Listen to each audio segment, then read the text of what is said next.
Welcome back. In this video, we're going to move along and begin a discussion of Chapter 7 of our Baronet textbook, which is on propositional logic. So in this video, I'm going to introduce you to some of the basic ideas that go into this branch of symbolic logic, and then unpack a little bit some of the notation system we're going to have to learn in order to apply the rules for testing for validity and truth value. So remember, just in terms of big picture, in symbolic logic, we are very much interested in the formal structure of arguments. We are less concerned with the content of arguments. And so in order to find the validity of deductive arguments, we employed a process known as formalization.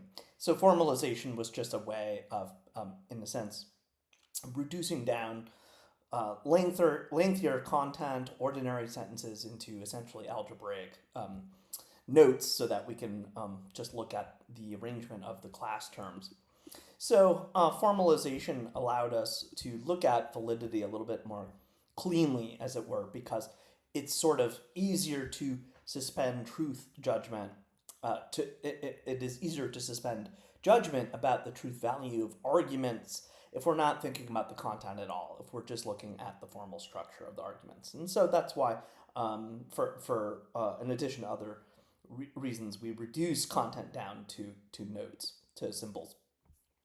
Now, there are actually a whole range of different categories or genres, if you will, of formal or symbolic logic. And we have really only covered one so far, and that's categorical logic. And remember that categorical logic dealt with our four types of statement, but you probably had the thought as we were studying categorical logic that it really is actually a pretty narrow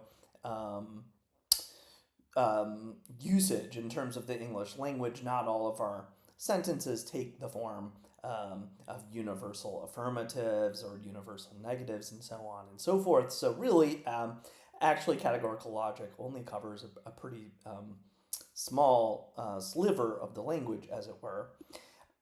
In Chapter 7, we're going to get a new genre of symbolic logic that I think is much more expansive and much more applicable to the language. So remember, in categorical logic, we were reducing our non-logical vocabulary to categories, right? They were classes of things. And in a variety of ways, we were just essentially looking at the manner in which classes of things were excluded or included with one another in terms of quality and in terms of quantity. Okay, so categorical logic is just one of many branches of symbolic logic. We are now moving on to statement logic, or what I'm going to call, and what our book calls, propositional logic. So propositional logic is different from categorical logic in that it's going to reduce our non-logical vocab terms to variables that stand in for broader statements. And so I'm going to have to show you what this looks like, but it is going to entail that we memorize a notation system that allows us to have sort of an agreed upon set of variables to do the work of symbolizing statements or parts of speech. Okay, so propositional logic, I would just say in general, is a lot more flexible and is able to indicate a lot more of the language in terms of how parts of a sentence might belong to one another.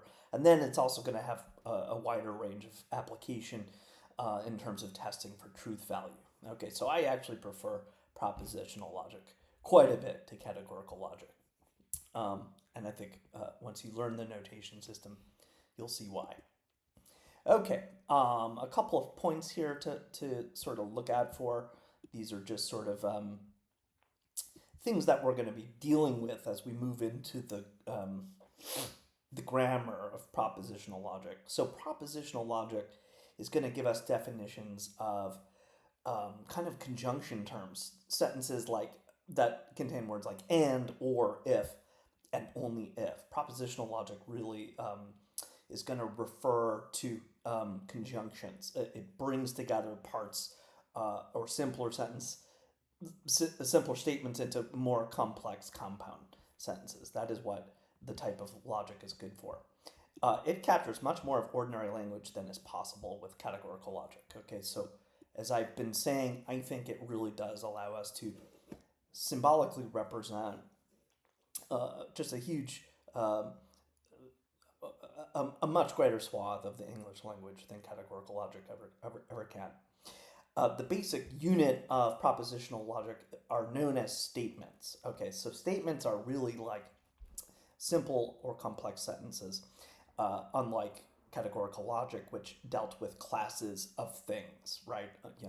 How does a universal relate to a particular, and so on and so forth, as we have unpacked it on the square of opposition and on the Venn diagrams. We're going to move into some different visual representations of propositional logic, and somewhat leave behind the square of opposition in the Venn diagram as we look at, in particular, truth tables, which will allow us to unpack really a large array of propositional statement forms.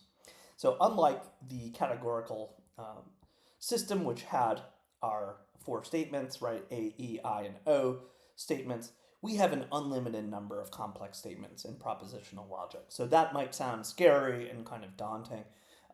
There seems to be no ceiling on what we can formalize, but actually things are relatively compact. If you look at the symbolic symbols the notation we're gonna use for our parts of our connectives, the things that bring together statements into bigger sentences. Okay, so propositional logic, long and short of it here, a lot more flexible, a lot more elastic than categorical logic ever could be. Perhaps the most important single item in propositional logic is going to be our logical operators. So logical operators are symbols that are going to essentially be translations of ordinary language statements. So we have to learn a little bit of a new language here in order to make this translation possible. So the logical operators are our basic ingredients for representing in a symbolic way sentences in English. Okay, and we're going to learn what those operators are in a moment. We work with simple statements in propositional logic as essentially this means the most reduced, the most simple form of a sentence that we can have. And it's a simple statement when it doesn't need a logical operator. In other words, the statement is so simple that it only is going to take one operator to represent. Okay, so this will make more sense as we look at some concrete examples here. But a simple statement only requires one operator. So if we look at a sentence like this, Hamlet is a tragedy. Okay, this is a simple statement that we are going to represent simply with the operator H. And I want to be clear that the letter that we use as an operator is totally arbitrary. All right, it could be X, could be Y, as long as we're consistent in the elaboration of the statement with H standing in for the sentence, Hamlet is a tragedy, we're good. Okay, so I'm just using H because we're talking about Hamlet, but really the connection between that operator H and the simple statement, Hamlet is a tragedy, is an arbitrary one. It's not a necessary one. Now, a compound statement is going to bring together at least one simple statement with another, and it's going to require a logical operator to do so. So a compound statement has at least one simple statement and another logical operator. So I like to think of compound statements as at least more than one simple statement that is being synthesized in some way according to the grammar of English language, and that grammar has a symbolic form of representation in our set of operators. Okay, so if we look at another sentence like this, Hamlet is a tragedy and Dune is a fantasy, this actually contains two simple statements because we have a term that requires an operator, and that term is and is bringing together these two simple statements. The first statement is Hamlet is a tragedy, which we designate with the operator H, and then we have another simple statement, Dune is a fantasy, which we designate with the operator D. So we're going to need some symbolic um, form of representation to designate that and. Right now, we don't know what the and uh, looks like or what it's going to need, right? So we need some symbol to designate this and here.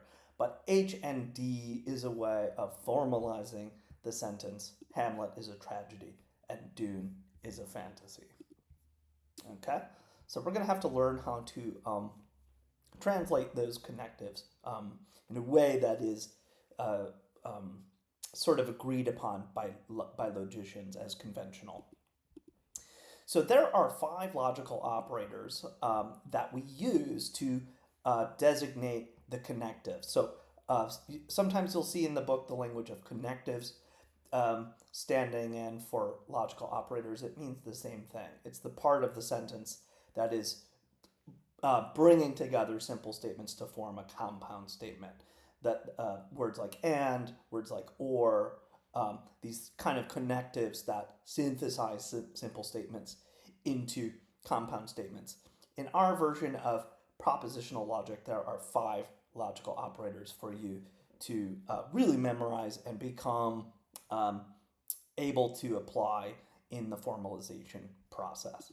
Okay, so here's a full table of all of the 5 logical operators, their symbolic representation, their name, and what they ultimately translate. So let's just have a look at this here. You'll notice at the top we have as our first compound state negation, and negation is going to be symbolized with a tilde.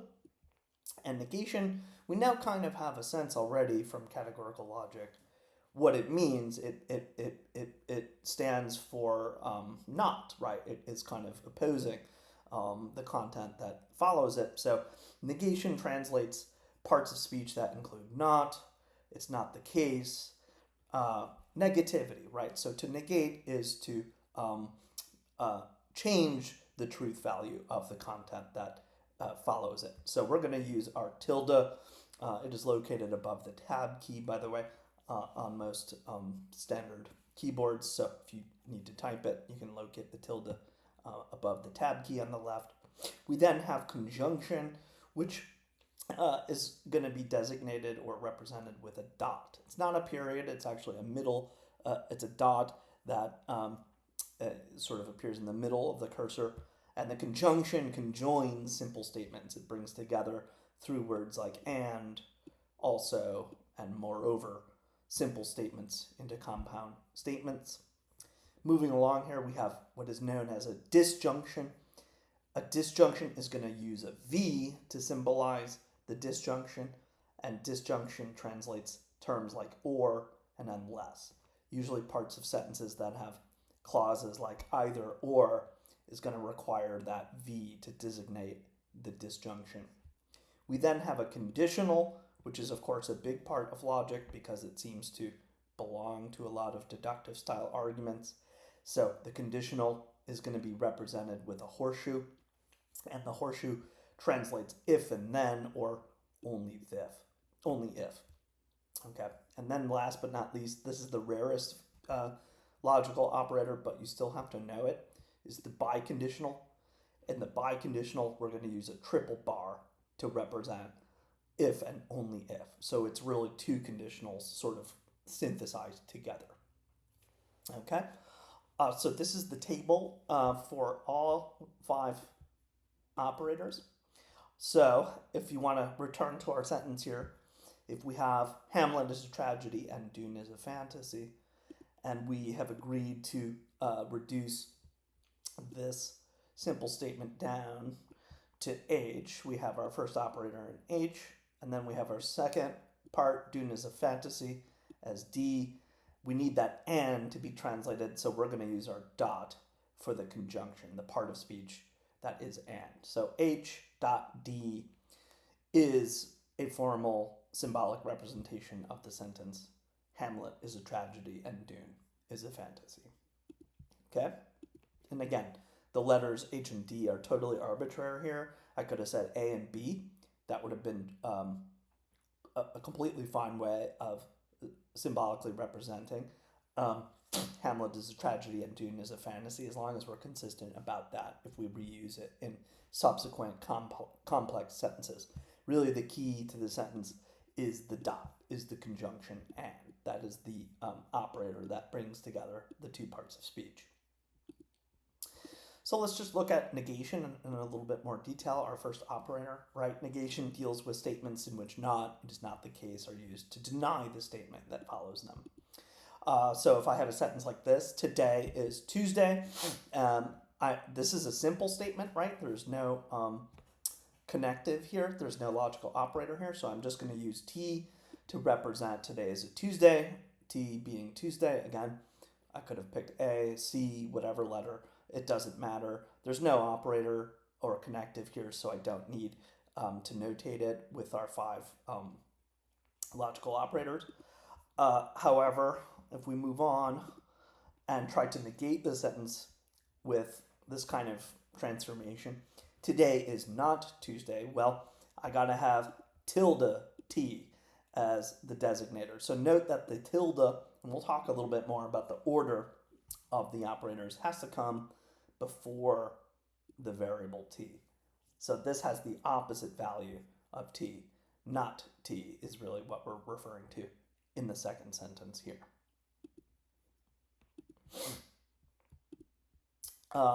If I have a little bit more lengthy of a sentence like this, gold is selling at $1,000 an ounce.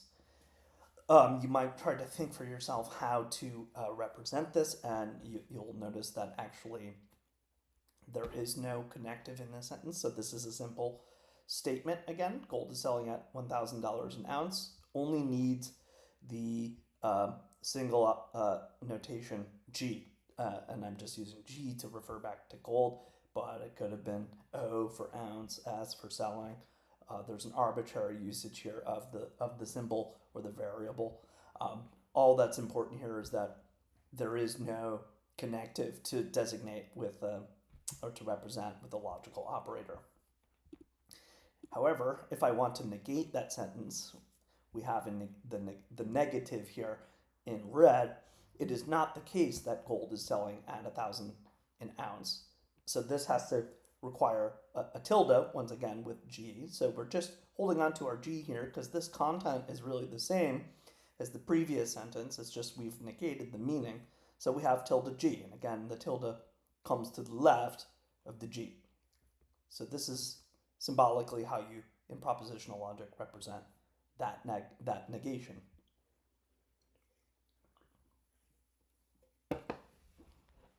Okay. Let's look at the conjunction. So the conjunction, again, brings together what are known as two conjuncts, two parts of speech that are really taking the sense of and, right? And we're going to use our dot symbol to represent that and. So dot translates actually a huge number of words in English, but if you think about the meaning of conjunction, you'll see that it can translate and, but, still, moreover, while, however, also, moreover, although, yet, nevertheless, and whereas. So that's actually a pretty lengthy, laundry list of things that dot could potentially translate, and that's because conjunction actually can be expressed in a wide variety of ways. In English, we can have just the simple and or but, which is the most high frequency way of expressing conjunction, but actually moreover and while and however also can express conjunction. So that'll take a little time to sort of get used to that, but let's have a look here at how this works. If I have a sentence like this, honesty is the best policy and lying is for scoundrels. Okay, you'll notice that we have two statements connected with an and. The first part of the sentence is honesty is the best policy, and is my connective, right? And it's a conjunction. And then I have a second statement, lying is for scoundrels. We need one variable, age, to designate the first statement, honesty is the best policy. And then we need an L to designate the second statement, lying is for scoundrels. So I'm going to use L for lying, but again, it could be any letter, as long as it's not H, as long as we're not repeating that H there. And then we need our dot to designate the and, the conjunction. So in a way, you should be picking up now on how the dot, in a way, is the most important component of this proposition, right? Dot is what is telling us that we've got two statements conjoined under the aspect of conjunction, and. All right. Here's another example. Just clean this up so we can have a look. If we have a sentence like this, honesty is the best policy, moreover, lying is for scoundrels. Again, moreover is one of our conjunction words. It's a little bit different in sense than and, but it is actually functioning as a synthesis of two parts of speech here. We still have H, honesty is the best policy, is our first simple statement, and lying is for scoundrels is our second statement, and brought together by nothing more than a dot. So actually these two sentences are identical in terms of propositional logic, even if we might detect a little bit of a difference in tone, a little bit of a difference in register. So propositional logic doesn't necessarily capture all of the nuances of complex sentences, but it certainly is more flexible than categorical in being able to deal with connectives in parts of speech that are not simply class terms belonging to one another. All right. So conjunction is going to occur a lot. You can imagine a lot of sentences will require the use of a dot. Here's another example. Frank and Ernest teach music. So here we need a little bit of shimmying. We need a little bit of translation work to sort of have this parallelism correct. Really, the meaning of this sentence is that Frank teaches music and Ernest teaches music, right? That's sort of a buried or implied meaning. So we unpack that meaning to have a full simple statement on the first side of the conjunction. This is the this is the first conjunct, right? Frank teaches music, and then we have a dot for and then Ernest teaches music is the second conjunct. So F for Frank teaches music and E for Ernest teaches music, just brought together again by a dot. So you can imagine that a sentence can get very long in either direction, and yet still be reducible to just two variables and the logical operator dot. It's a very elastic notation system. Okay, and again, this is going to take practice to get used to, but this is how it works. Now let's look at the disjunction again.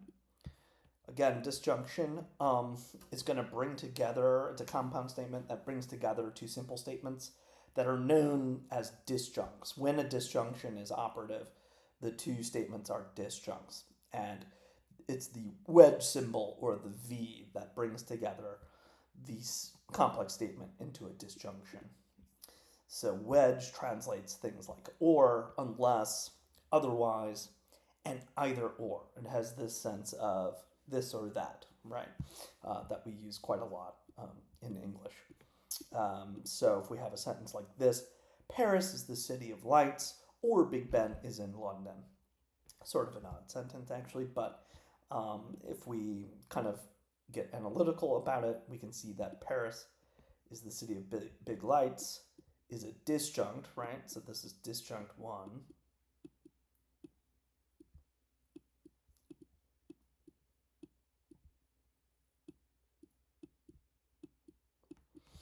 And Big Ben is in London is disjunct 2.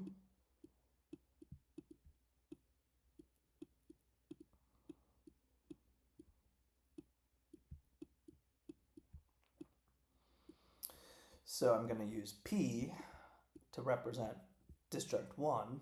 Paris is the city of big lights. And we use B to represent or formalize disjunct 2. Big Ben is in London.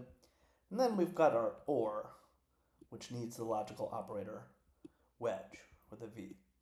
So the wedge brings together the disjunction P or B. So this really reads P or B. Okay?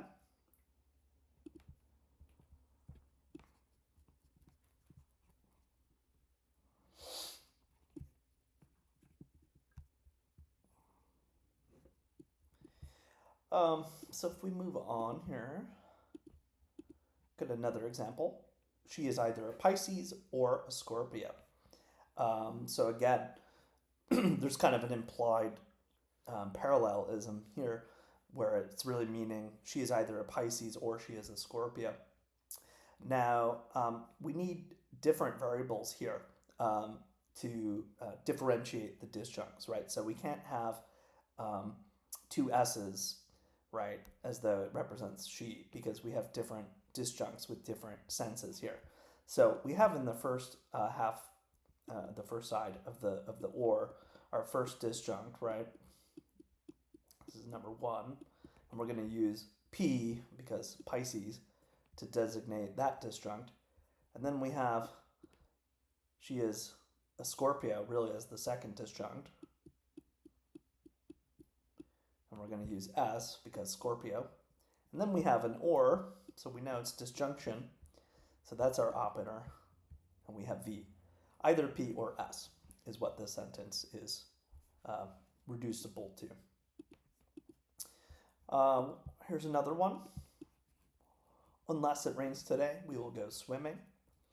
Again, unless, this could appear very, very grammatically as the beginning of a sentence, and yet we need a V separating two disjuncts. So be careful with unless. And unless can appear as the beginning of a sentence that still nevertheless brings together two disjuncts. So it's a little bit less straightforward than with or, where we will have two disjuncts on either side of that or.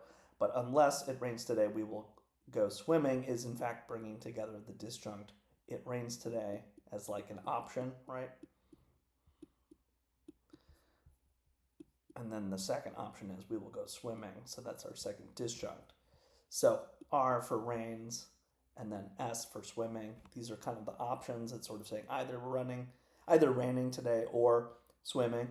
And then we have our V as our disjunction. So we use the wedge. So either R or S is the symbolic representation of unless it rains today, we will go swimming. All right. So be on the lookout for those unlesses that can come at the beginning of a sentence. We still need the wedge in between those two those two disjuncts. All right. Okay, conditional. Conditional is a very important logical operator because it captures so much of deductive argumentation. Remember, conditional statements are kind of if-then statements. And the way in which we talk about that if-then structure is as an antecedent and a consequent. All right, so conditional statements have an antecedent and a consequent. So where are these located? Well, if we're using the horseshoe to translate a conditional, conditionals take the form if-then, right? So if P, then Q. P seems to imply Q. So there's a kind of relationship of implication. It could also translate something like given that P, Q, or provided that P, then Q.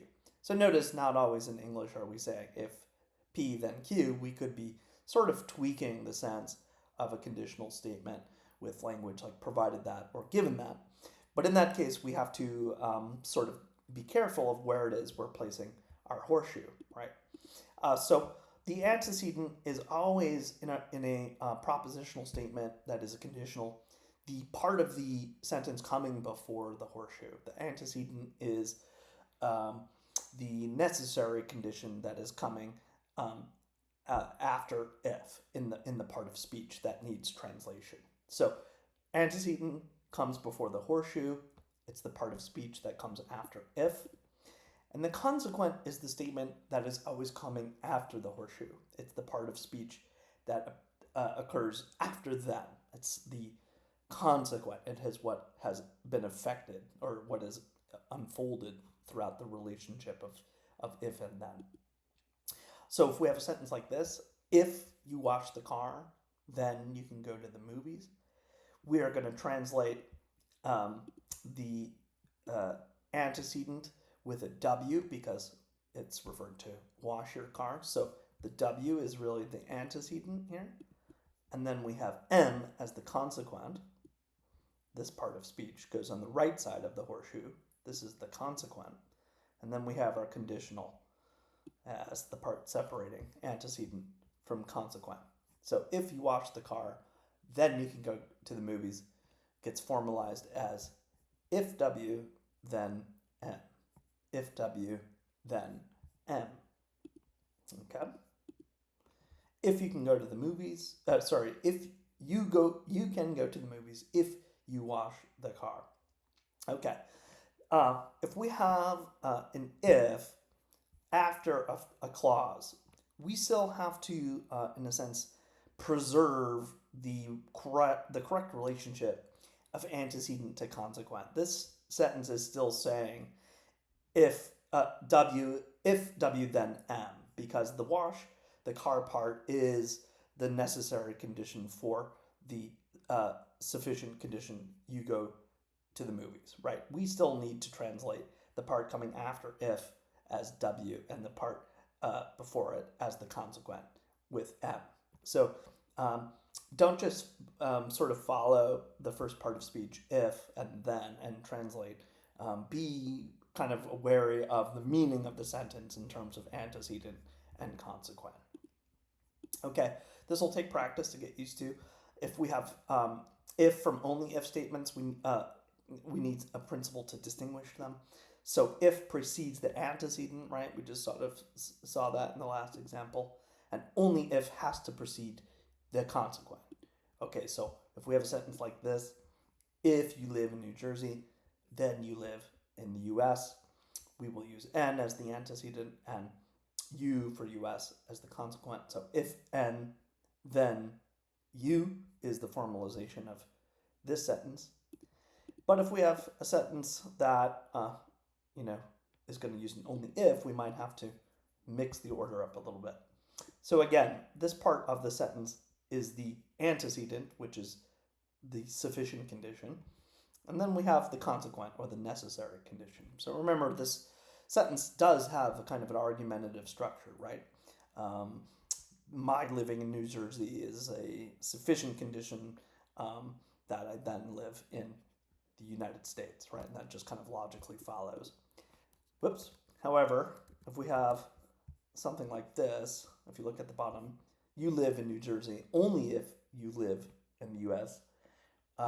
That only if requires that we translate, or rather, you'll see that in these two sentences, you live in New Jersey only if you live in the US has the identical meaning as only if you live in the US will you live in New Jersey, right? So if only if comes at the beginning of the sentence, you need to treat the part of speech that sort of seems to be at the end as the antecedent, right? Because this sentence really means that by living in New Jersey, you necessarily live in the United States, right? So we still need to preserve this antecedent consequent structure. If N, then U. So these are actually identical logically. We're not going to see too many instances of this kind of curious arrangement of only if. By far, the majority of conditionals will be an if-then structure, which is fairly straightforward because we know that the antecedent will precede the consequent. Okay, and the biconditional is a very rare type of logical operator, but it does come up from time to time. The biconditional is really a conjunction. It's a dot that brings together two conditionals, two horseshoes. So it expresses statements indicated by if and only if. So it's kind of conditionals going in both directions, right?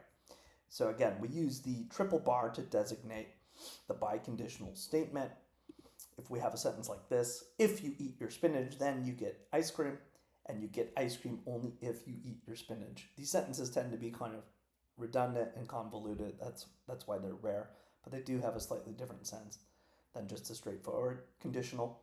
So this sentence would have to bring together two conjunctions designated within parentheses. And we'll talk more about how to use parentheses in the next video. And then two conditionals within each parenthesis. So this logically reads both if S then I and if I then S. And those are formalizations of if you eat your spinach, then you get ice cream, and you get ice cream only if you eat your spinach. Okay? And then we reduce down this bidirectional conditional with the triple bar. All right. So that is kind of a brief rite of passage, as it were, through the 5 logical operators. It will take practice for these set of symbols to set in, and we're going to have to just spend some time translating ordinary sentences into this new notation for them to be memorized. But this video is just an exercise in introducing you and familiarizing you with the new form of propositional logic. We will get a little bit more into the weeds in future videos. Thank you.